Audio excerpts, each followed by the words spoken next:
रामायण एक ऐसा महाग्रंथ जिसमें हर चरित्र, हर युद्ध और हर घटना अपने आप में रहस्य और चमत्कार से भरी हुई है। जब हम रामायण की बात करते हैं तो जहन में सबसे पहले भगवान श्री राम, लक्ष्मण, सीता और रावण की छवि आती है। लेकिन क्या आपने कभी उन राक्षसों के बारे में सोचा है जो सिर्फ बल से नहीं बल्कि अपनी माया, छल और तंत्र विद्या से देवताओं तक को भयभीत कर देते थे?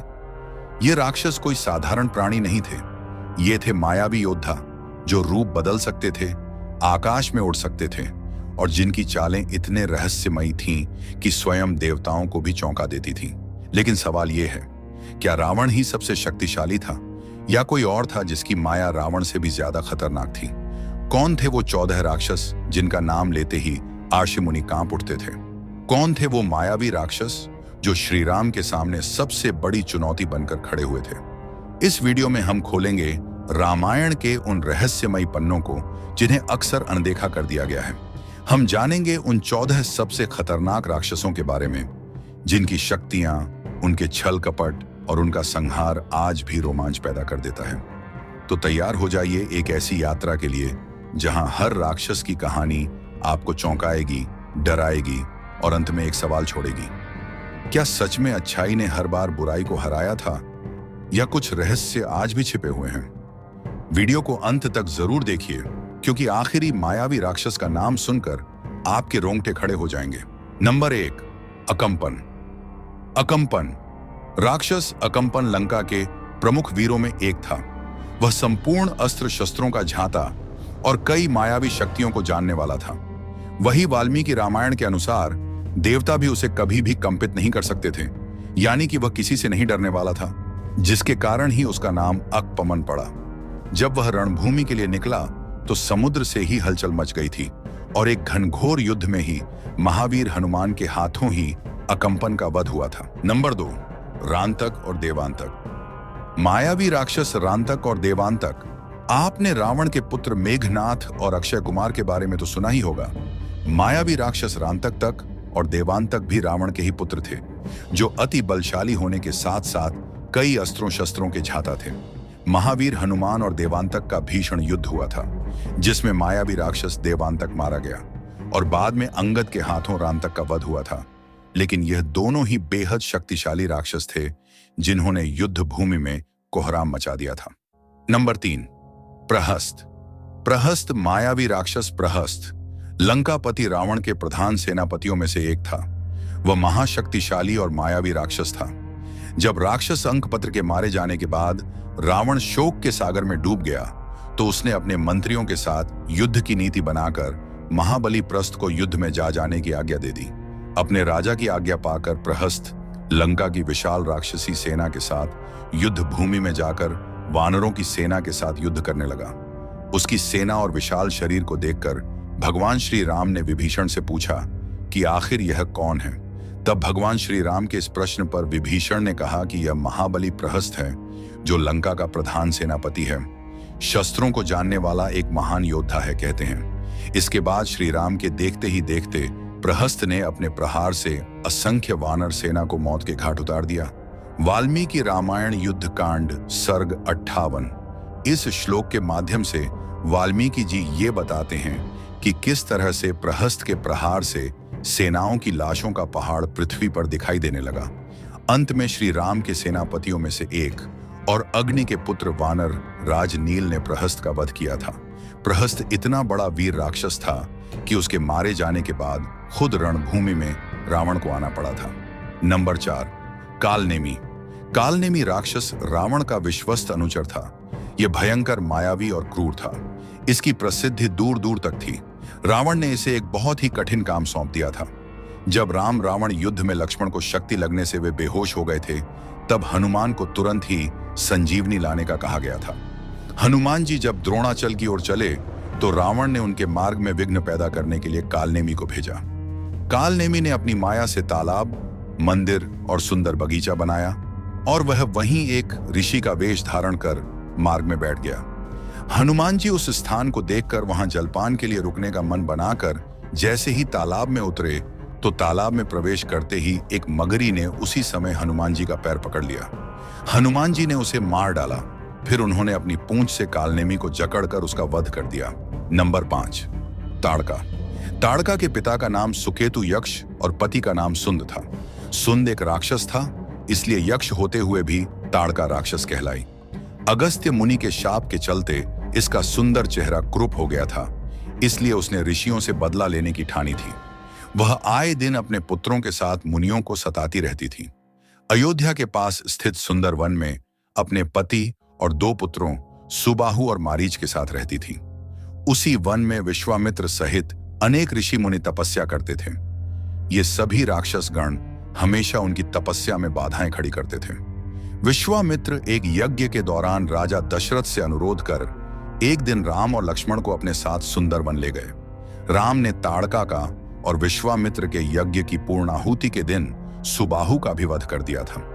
राम के बाण से मारीच आहत होकर दूर दक्षिण में समुद्र तट पर जा गिरा।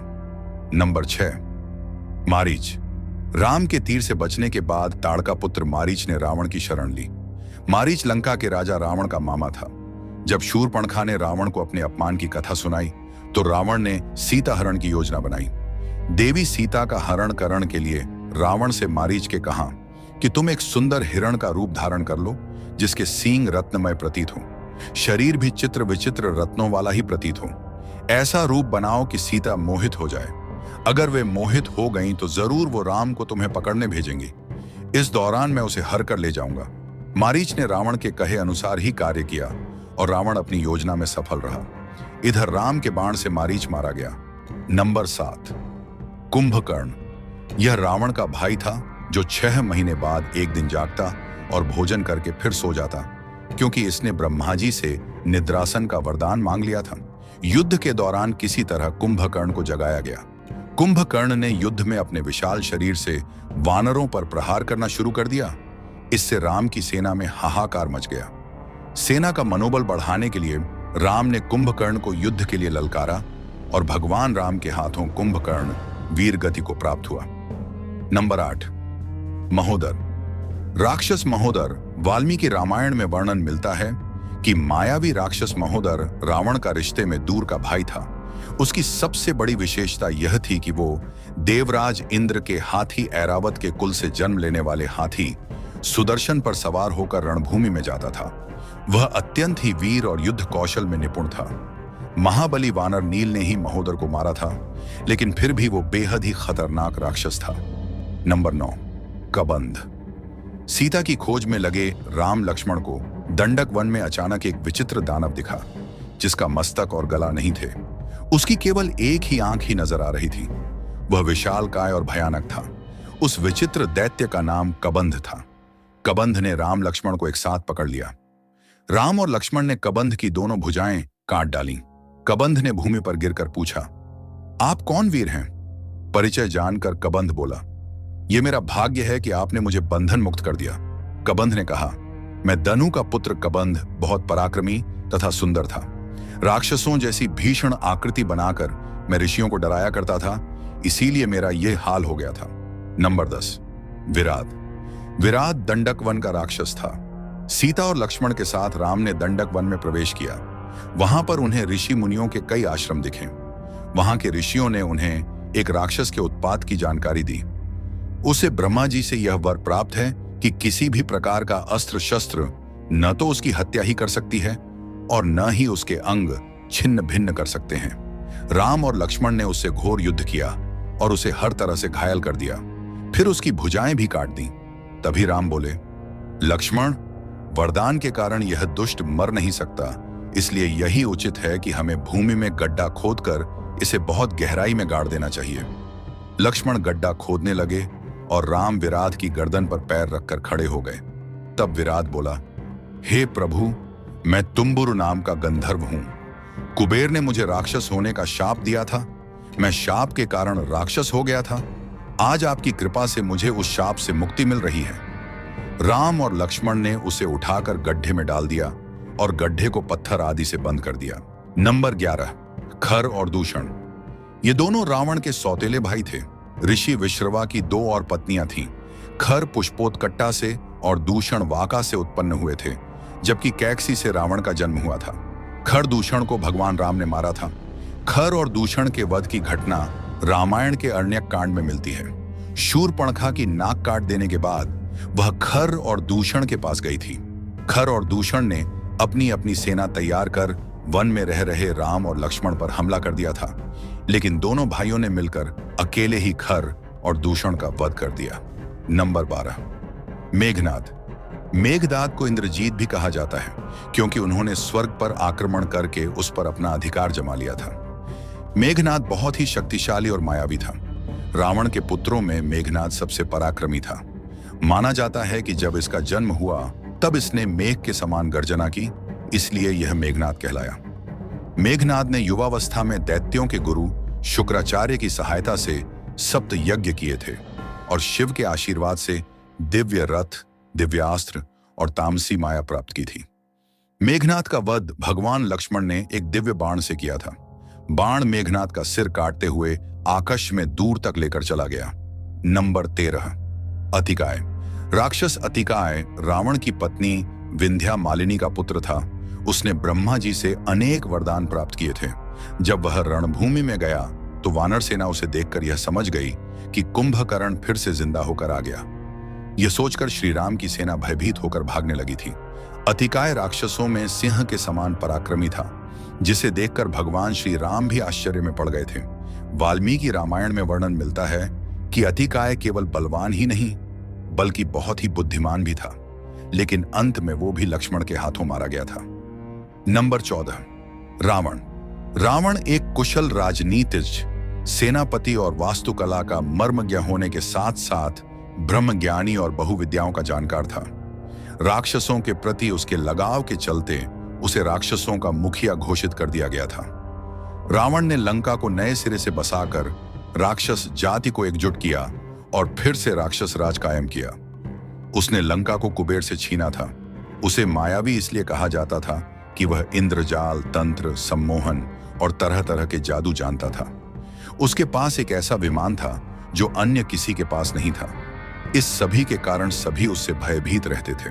तो दोस्तों, ये थे रामायण काल के वो 14 सबसे खतरनाक और मायावी राक्षस, जो न सिर्फ बाहुबल में बल्कि अपनी तंत्र शक्ति और छल कपट में भी निपुण थे।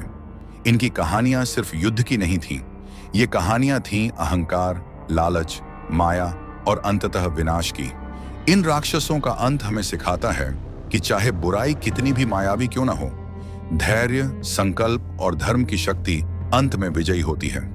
लेकिन क्या आप जानते हैं, रामायण के कुछ राक्षस ऐसे भी थे जिनका जिक्र बहुत कम हुआ है, लेकिन जिनकी माया रावण से भी ज्यादा रहस्यमयी मानी जाती थी। क्या आप उनके बारे में जानना चाहते हैं? अगर हाँ, तो इस वीडियो को लाइक और शेयर जरूर करें। कमेंट में लिखिए और जानना है, ताकि हम लाएं अगली कड़ी, जहां होगा सामना उन राक्षसों से जिनका नाम इतिहास में दबा दिया गया। और हाँ, चैनल को सब्सक्राइब करना मत भूलिए, क्योंकि अगली बार हम फिर लौटेंगे रामायण और महाभारत के अनसुने रहस्यों के साथ, जो इतिहास नहीं बल्कि चेतावनी है आने वाले कल की। जय श्री राम।